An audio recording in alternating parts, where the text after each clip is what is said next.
So, welcome to this class on hardware security. So, we shall continue our discussions on power attacks and power analysis.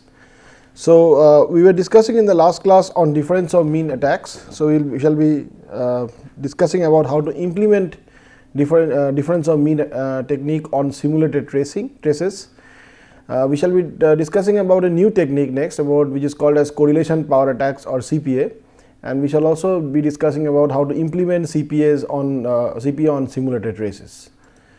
So, this is a brief recapitulation of what we already discussed. So, essentially how difference of mean works is essentially the basic principle of, it is basically based on the principle that in DOM, right, we try to kind of exploit the fact that power consumption of a device is correlated to a target bit or set of bits, and the attacker essentially obtains a large number of power consumption curves and corresponding cipher text. It can also be done from the plain texts, but suppose it is done from the cipher text, which is probably more I would say intuitive, and then the attacker basically applies a divide and conquer strategy. So, he assumes a portion of the key which is required to perform the decryption for a portion of the cipher of one round, say the last round for example.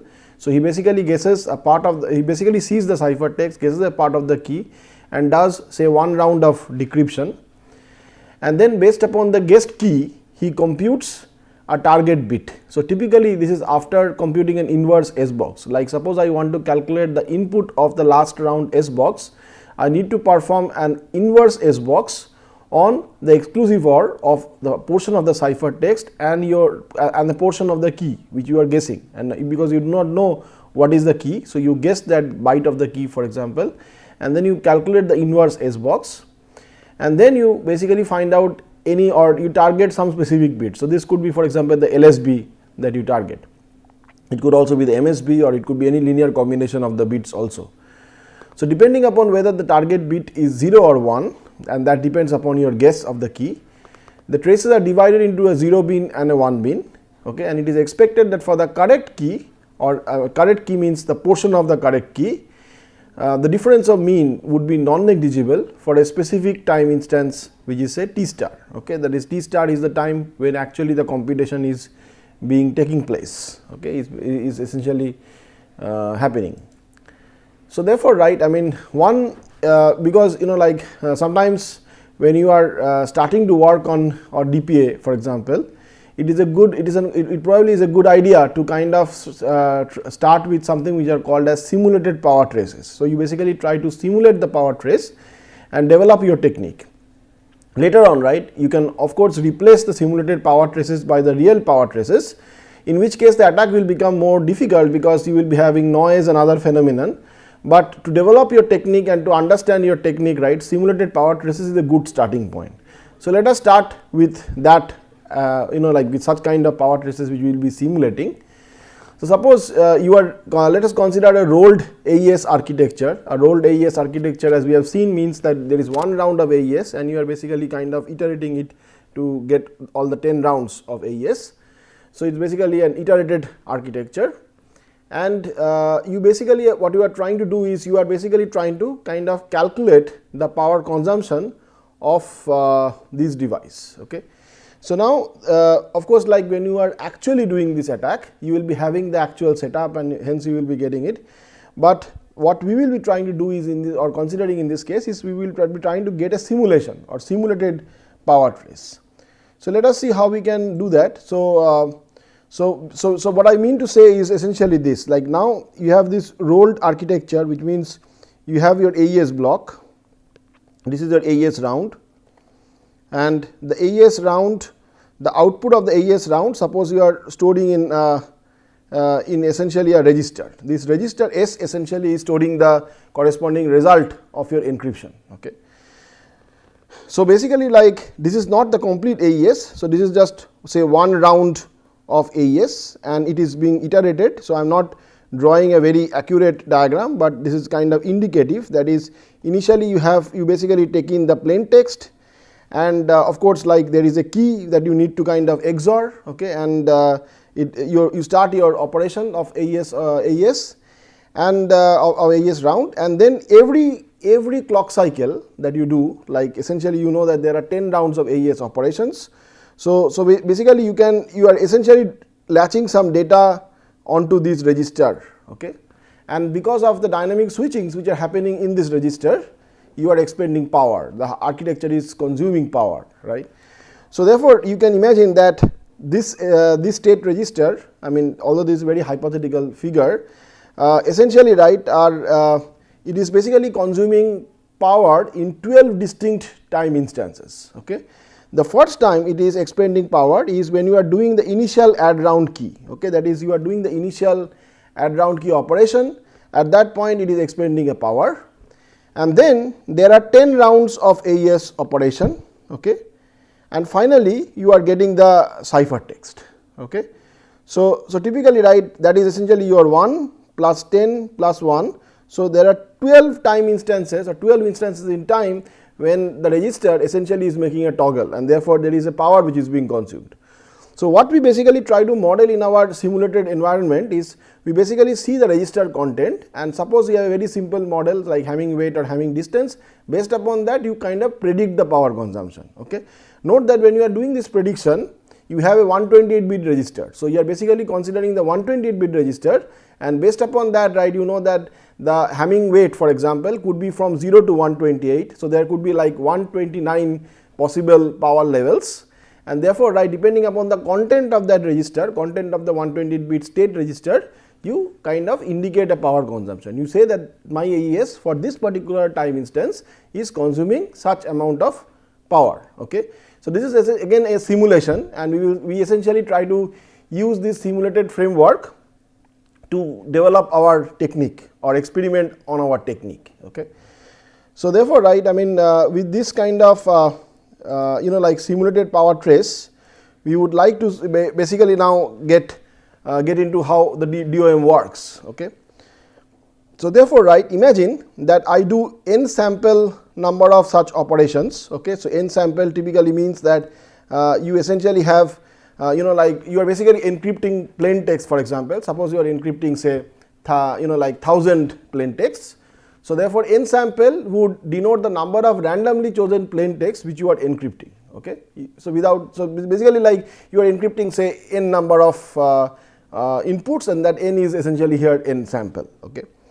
Now in such an architecture, in such a rolled architecture, as I said, a register is updated by the output of the AES round after every encryption, okay. And the power trace is again, so now you are basically storing the power trace, okay, in a register. I mean you are basically storing it in an array, okay, and the array name is say sample n sample endpoint, okay. So that means basically, right, is essentially it is a 2-dimensional, as you can see, it's a 2-dimensional array. So you can visualize this as that you are basically storing the power in the form of a 2D array, where essentially suppose you are using this index to like say the number of the sample, like suppose you are encrypting the first or the second or the third and so on, and this axis essentially is storing the point or the time instance of your AES operation, okay. So this is your, this direction is your endpoint, okay, and endpoint, as we have seen for our simulated environment, is say 12, because there are 12 time instances when the register is making a toggle. There is an initial add round key followed by the 10 rounds of operation, and finally when you are getting the ciphertext, okay. So for each power trace, we also store the corresponding ciphertext, okay, because we also need the ciphertext, and the ciphertext essentially, as you can understand, is that if there are n sample plain text that you are encrypting, you get n sample ciphertexts, okay, and that is essentially denoted by this array, which is ciphertext n sample, okay. So we simulate the power traces by using the power model. So the power model could be like Hamming weight or Hamming distance on the state of the register before the encryption, okay, and then followed by that of the initial key addition. Then after that there are like 9 rounds of encryption, and finally there is a ciphered state that you are generating, okay. So therefore the endpoint is 12, and we choose n sample something like say 8000, okay. So this is an ad hoc choice, but suppose in like your n sample is 8000, okay. So now okay, so now let me clear this, okay. So now so there is a simple trick that you can observe, that particularly this works when you have your Hamming, your power model is Hamming weight power model. So when the power model is Hamming weight, a single trip can be developed. So let the attack target one of the key bytes. Okay, so let me call that as key, for example. Now therefore you basically target a corresponding S box. So this S box could be, say, the first S box of your last round. So we denote the corresponding ciphertext byte in the array ciphertext n sample as cipher. Okay, so again this is the first byte of your ciphertext. For each of the n sample runs that you are doing, the analysis partitions the traces into 0 bin and 1 bin, and it targets the, it basically depending on the target bit, it partitions into 0 and 1 bin. Now for estimating the target bit, the attacker computes the inverse S box on the XOR of the byte cipher and the guessed key byte, because we know that cipher is your corresponding ciphertext byte and the corresponding key which you are guessing is a key. You XOR them, calculate the inverse S box, find out your target, and you split and you put your trace into either the 0 bin or into the 1 bin.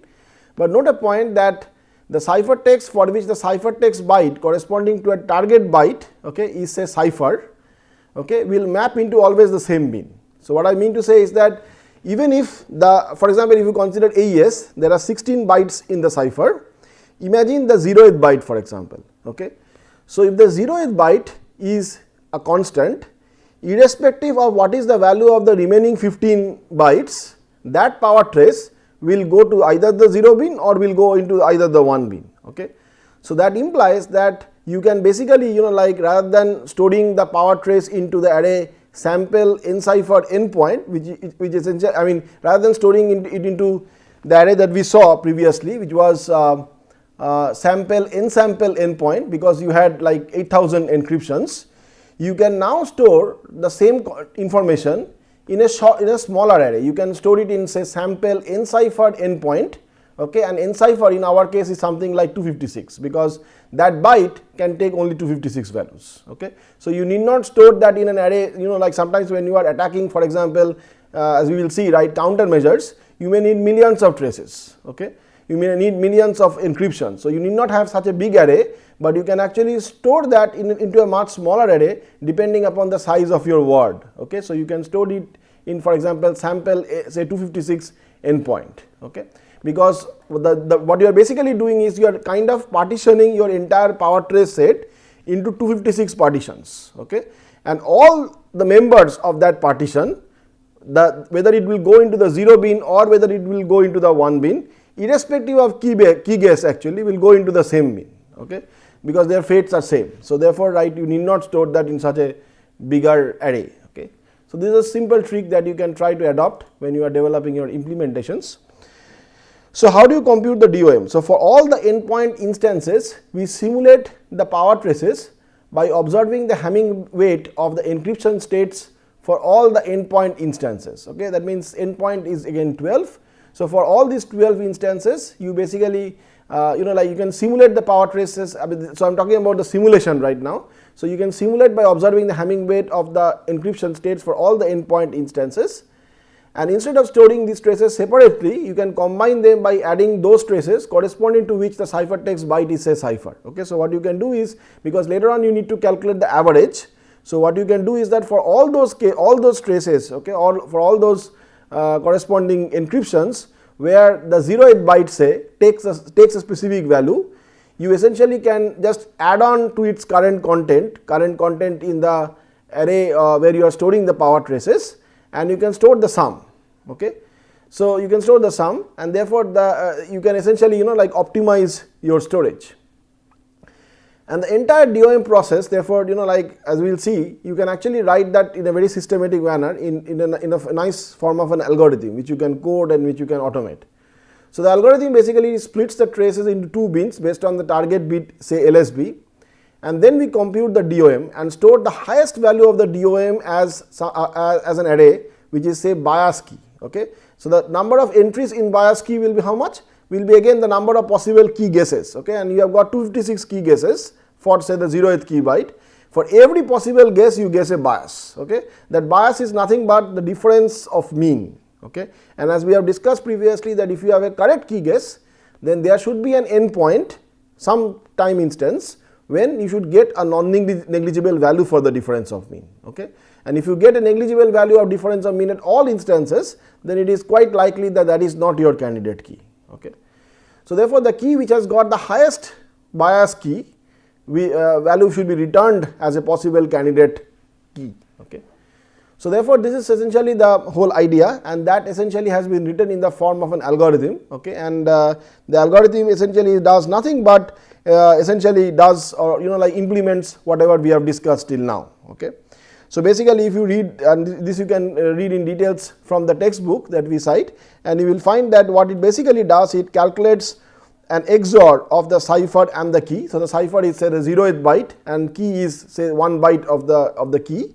You kind of XOR them, you calculate the inverse S box, okay, and then you basically go to the input of the S box, okay, and then that is what you call as partial cipher. Okay. Then what you do is you extract the LSB of partial cipher. So you do an ANDing with say 1, you can extract any other bit also for that matter, but suppose we extract the LSB, because based on the LSB we will now partition the traces. Okay. And if that bit is say 1, that means if that bit is 1, then what we do is that we start incrementing the counters for the 1 bin. Okay. So we basically have a sum bin, that means the summation of all the power traces for bin 1.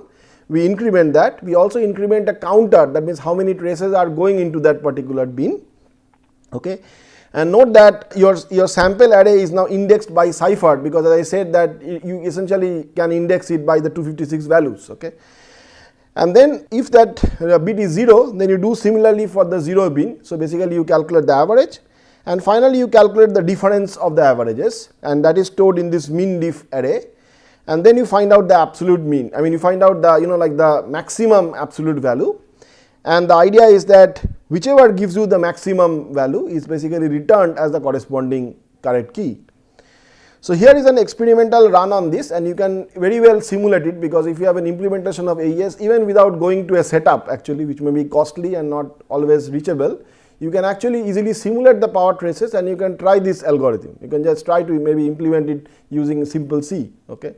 So it's exactly that is being done here. It is basically done on this simulated environment where there is no noise. That means the power essentially is modeled by the Hamming weight of the 128-bit state register. Okay. And then we apply this difference of mean technique, and then we target the last round, that means the 10th round of AES, and we try to do a DPA on say the first key byte. Okay. And as you can see that this shows how the bias value kind of increases for the correct key, whereas it doesn't for the wrong keys, and therefore you can easily distinguish the correct key byte from the wrong key bytes, and therefore it shows that the difference of mean attack works in this setting. More realistic simulation would be where you can add a Gaussian noise to your power model, to your simulation. So you can use any library which generates this kind of noises, and you can kind of embed it or superimpose it on your Hamming weight values. And now if you try to do a difference of mean, as you can see that the attack becomes more difficult, but nevertheless you can see the separation. Okay. So the separation is not as wide as here, but we still get a separation, and we are able to retrieve the correct key.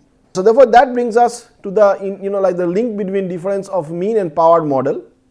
As we have discussed priorly also that the powered models can be of different types. For example, like Hamming weight, you have got the Hamming distance powered model.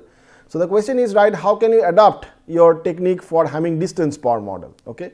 And if you think right, then it can easily be done so. The only change that you have to do is that now the classification of the power traces would be based on the change of the transitions rather than the absolute Hamming weight. Okay. So you have to basically calculate the Hamming weight, but the Hamming weight will be on the XOR of the present state with the previous state. Okay. So therefore if you again target the last round of AES, then you can see that the state register initially holds the output of the 9th round. Okay. And after the final round, it gets replaced by the 10th round output, which is the cipher. So therefore if you take an XOR between the cipher and the 9th round input, right, I mean the 9th round output, sorry.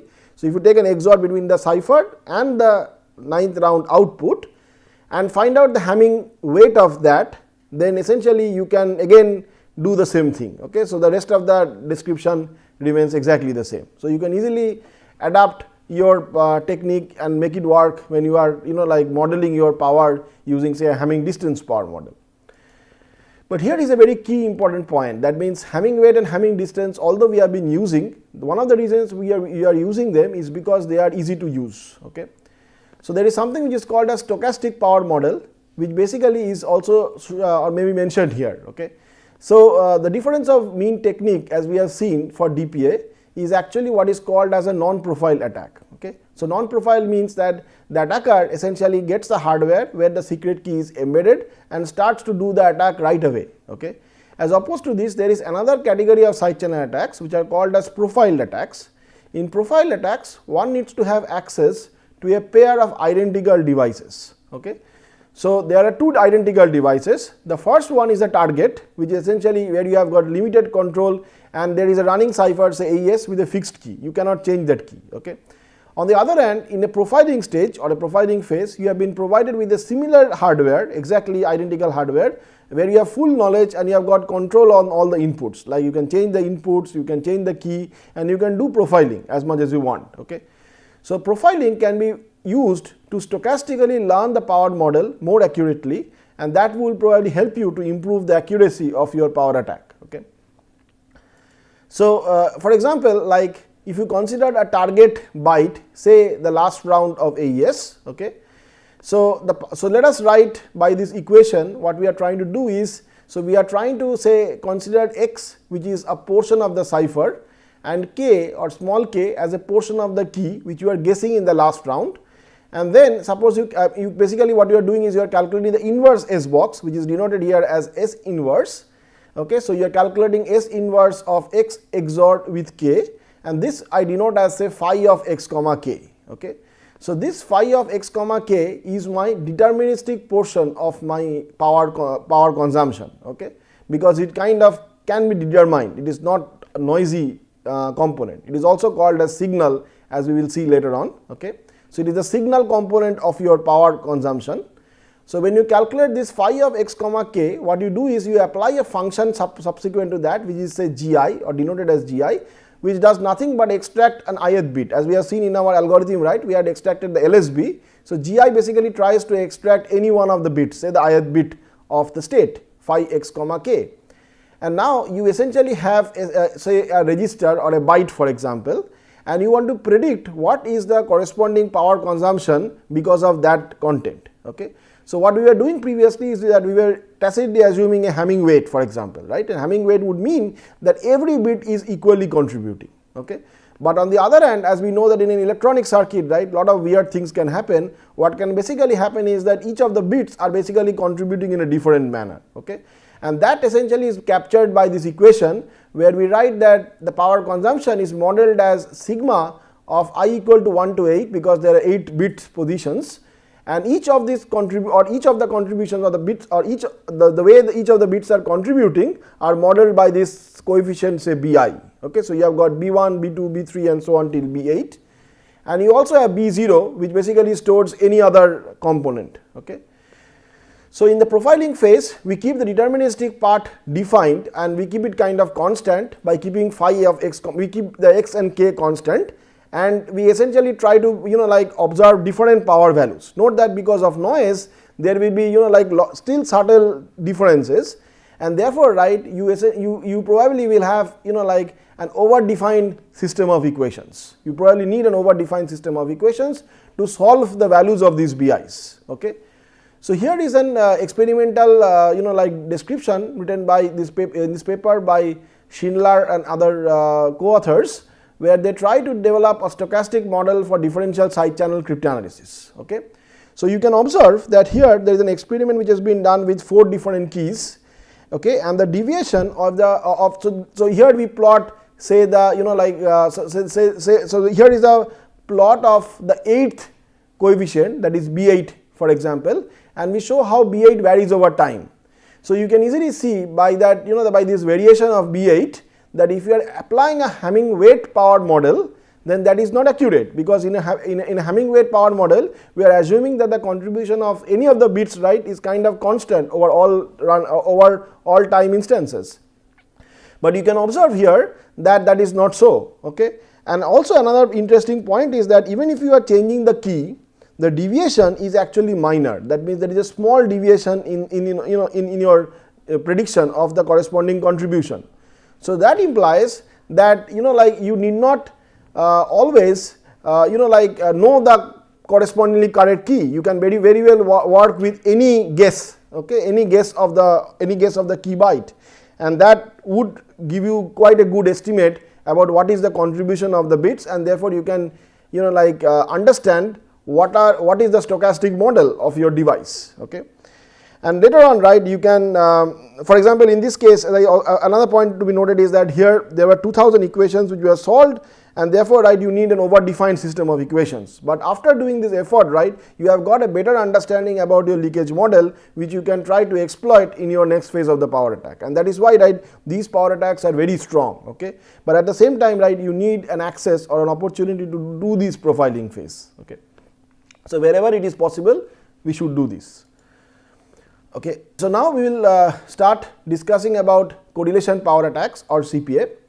So, I will just initiate this discussion, and we will see more details subsequently.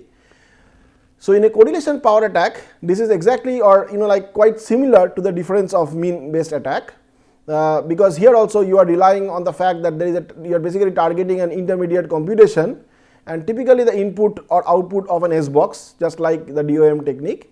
These input values are computed from a known value again, which could be like the ciphertext and a portion of the key which is guessed. And the powered model again, so again you are using a powered model, say again we are using the Hamming-Wade powered model, and then you are using it subsequently and applying it to develop now a hypothetical power trace, okay. So in the previous case, we were kind of trying to correlate the power trace with a single bit or to a linear combination of bits, okay. But in this attack, we will be trying to kind of develop a hypothetical power trace and try to correlate it with a real power trace, okay. And we have to see how we can develop the data structures and how do we define our correlations to better understand how the attack works, okay. So this we will take up in the next session, and we will continue our discussion, okay. Thank you.